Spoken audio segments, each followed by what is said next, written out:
안녕하세요. 오늘은 11월 6일 연중 31주간 수요일이죠. 루카복음 14장 25절에서 33절 25절에서 33절 어제 복음에 이어서 버림과 따름이라고 하는 주제로 말씀드릴 수 있겠어요. 이건 우리가 많이 아는 내용이기 때문에 직접 본문으로 한번 들어가 볼까요? 오늘 복음에서는 쭉 말씀하시면서 누가 탑을 세우려고 하면 공사를 마칠 만한 경비가 있는지 먼저 앉아서 계산해 보지 않겠느냐 하는 내용으로도 시작해 볼게요.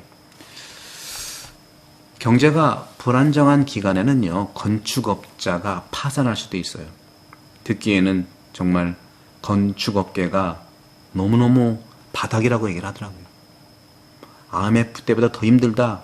힘든 거는 그렇게 비교하는 것 썩 좋지는 않지만 현실을 반영하는 거 아니겠어요? 이렇게 건축업자가 파산하는데 경제가 불안정하는 기간 가장 먼저 오는 게 집 짓는 거예요. 계제 말씀드리면 왜 이렇게 우리나라는 아파트가 많은지 몰라요. 서산만 해도 아파트, 당진만 해도 아파트, 대전은 말할 것도 없이 아이들 낳지도 않고 초고령 정말 그 저출산 나라인데도 왜 이렇게 건축업자들이요, 제발 좀 아파트 딱딱한 물질 그만두시고 자연을 벗삼아 살아가십시오. 하느님은 자연을 만드셨고 사람은 건물을 만들었단 말이 있잖아요. 이렇게 건축업자가 파산할 경우를 경제 불안정으로 보는데, 하지만 학업에서도 파산할 수도 있어요. 의과대학 그렇게 했죠. 대학은 졸업하지 못한 채 계속 교수진을 바꾸는 영원한 학생들의 주차장이 될 겁니다.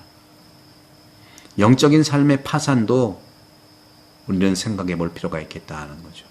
하나의 질서에서 다른 질서로 옮겨가다가 또 갔다가 정기적으로 나가는 사람들이 순환돼야 되는, 갑자기 막 이렇게 주먹구구시로 되면 안 되거든요. 그리고 그것을 실행할 수 있는 학교하고 대화가 돼야 되잖아요.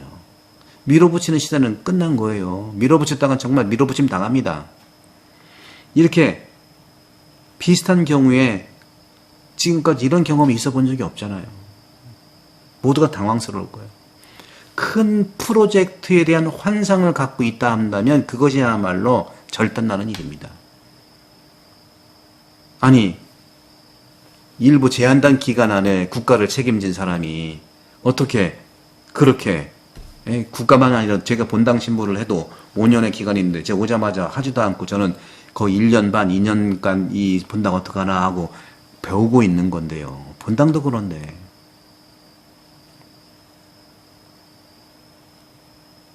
큰 프로젝트에 대한 환상을 갖고 있다면, 그러면서도 작은 어려움조차 어떻게 처리해야 할지 모르는 사람들을 돕는 건 너무 어려워요. 쉽지 않아요. 지금이 그런 모양이 돼버린 거예요. 계산하지 않은 거예요. 오늘 보고 보십시오. 누가 탑을 세우려고 하면 공사를 마칠 만한 경비가 있는지 먼저 계산도 해보지 않고 말이죠.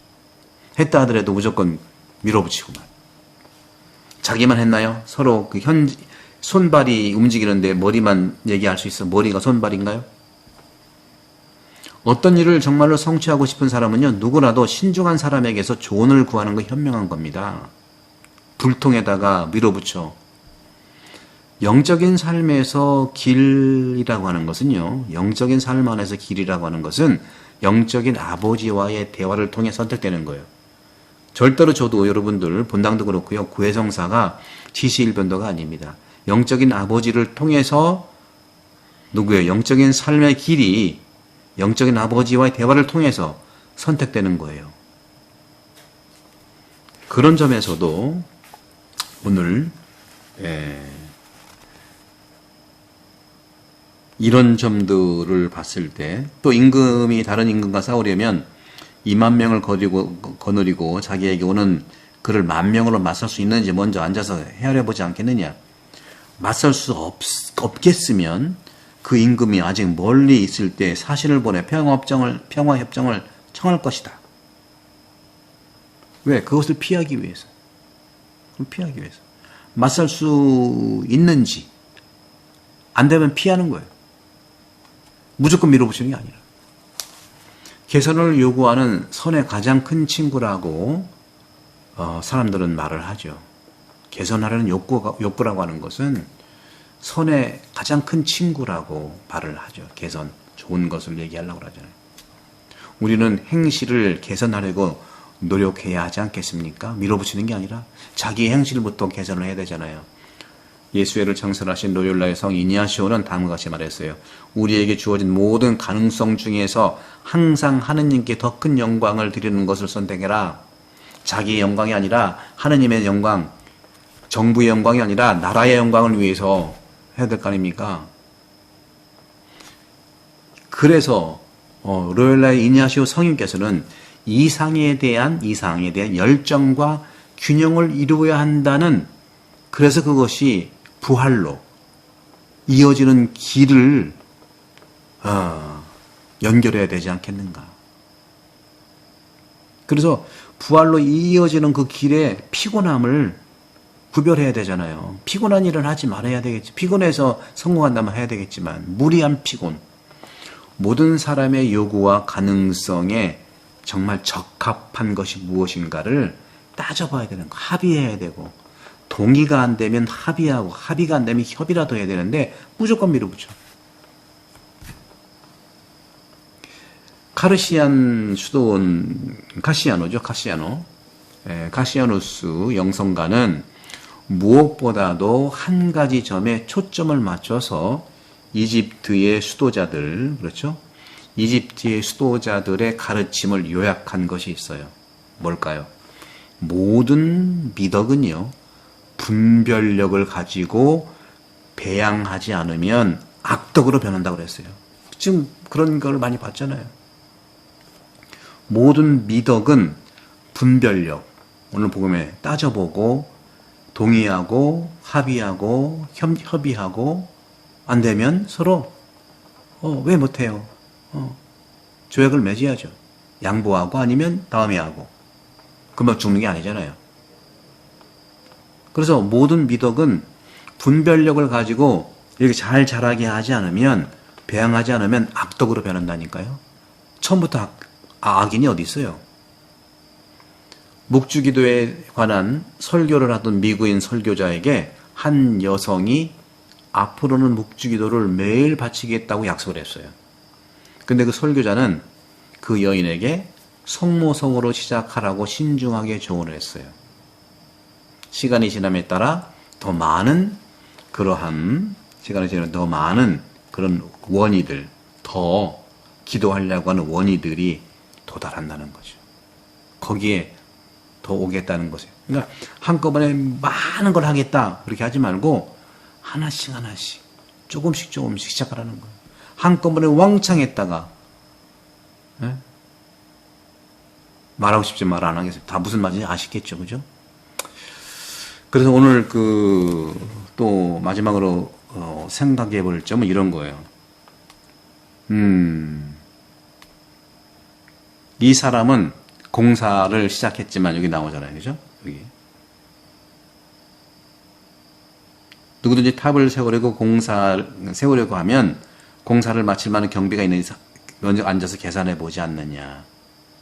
그렇지 않으면 기초만 놓은 채 미치지 못해서 보는 이마다 그를 비웃기 시작할 것이다.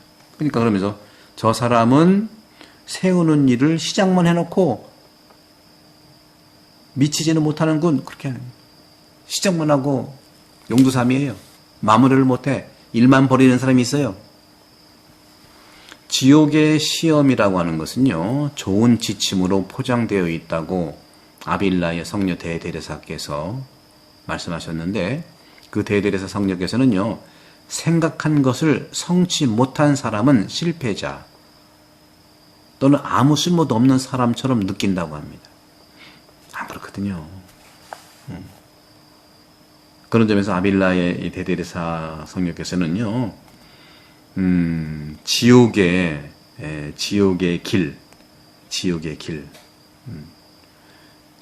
길이라고 하는 것은 좋은 지침으로 포장되어 있는 거라고, 좋은 지향으로 포장되어 있는 거예요. 사람은요, 다시 말하면 아무것도 좋은 것이 아니고 실패로 느꼈을 때에 아무 쓸모도 없고 실패자로 느꼈을 때 그런 것처럼 얘기하는 거죠. 하지만 로열라 성 이니아시오께서는요, 성인께서는 바로 이런 종류의 문제에 대한 시험을 만들었죠. 그게 뭡니까? 영신수련이에요. 바로 그것이 영혼 돌봄. 저는 이니아시오 영신수련뿐만 아니라 초기 교회 예수님과 그리고 안토니오 성인 수많은 영성가들, 하여간 2000년에 수많은 영적 스승들이 가려 뽑은 수천 년의 지혜거든요. 이 책이 굉장히 중요한 책인데, 그럼 어떻게 살 거냐? 너무 어렵기 때문에 제가 지침서를 마련하고 있는 거예요. 곧 나옵니다, 여러분들. 같이 보십시오. 그래서 우리는 자신을 빨리 또는 단번에 바로 잡을 수 없어요. 빨리 하는 사람은 안 됩니다. 제가 항상 말씀드리잖아요. 그리스도 2000년 영성에서 가톨릭에서의 가장 영성가들이 하는 두 가지. 서두르지 마라. 그리고 자기 뜻대로 하지 말라.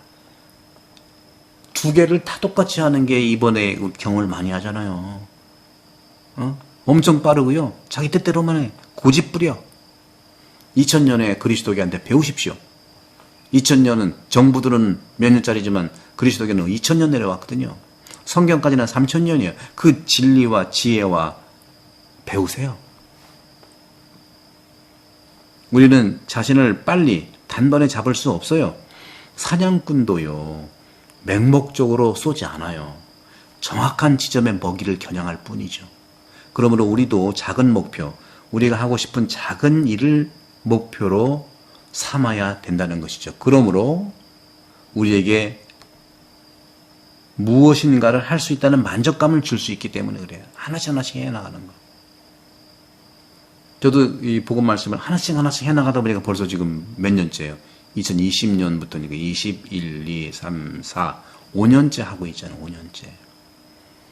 내년부터는 5년째 했던 것들, 특히 엑기스만 담아서 정말로 5분 정도만 이렇게 해볼까, 아니면 10분 최소한, 오래는 안 하고. 그래서 하느님의 도움으로 더 많은 일을 할 수 있다는 희망을 갖게 하는 이런 심리적 가치가 매우 큰 활동이에요. 마음이 편안해야 되잖아요. 사랑하는 형제자매 여러분, 이 영혼 돌봄으로 식별을 많이 분별을 배우시고, 또 이 사람이 계획만 세우고 시작만 해놓고 미치지 못하는 사람이 되지 않기 위해서 이 가톨릭 책방 많이 구독해 주시고 많이 선교에 부탁드리겠습니다. 성부와 성자와 성령께서는 여러분 오늘 강복합니다. 감사합니다.